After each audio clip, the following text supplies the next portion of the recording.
A Santa Margherita Ligure non ci sarà il primo anno per quanto riguarda l'Istituto Caboto. Come mai?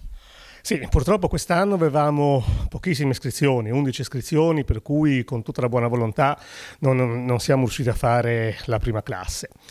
Perché? Ma probabilmente un po' il calo demografico, il secondo il trend che vede i licei in pole position, per cui abbiamo uno spostamento di iscrizioni. Sicuramente si tratterà di ripensare l'offerta e su questo ci stiamo già attrezzando. L'Istituto Caboto a Santa Margherita rischia di chiudere definitivamente?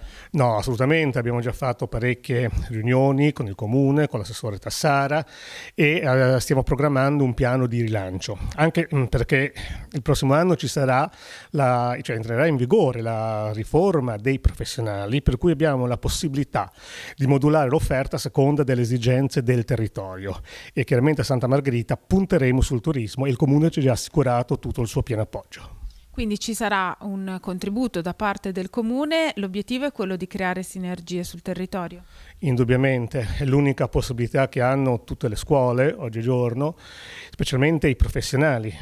E noi abbiamo tutto sommato un atu da giocare, quello grazie all'alternanza scuola-lavoro di agevolare l'inserimento dei nostri ragazzi nel mondo delle professioni, perché con 2, 3, 4 anni in cui l'azienda conosce quel ragazzo, se il ragazzo vale c'è più probabilità che lo prenda. Santa Margherita perde costantemente abitanti, il trend è ormai questo da diversi anni. Voi dovrete attrarre persone anche da fuori comune dunque?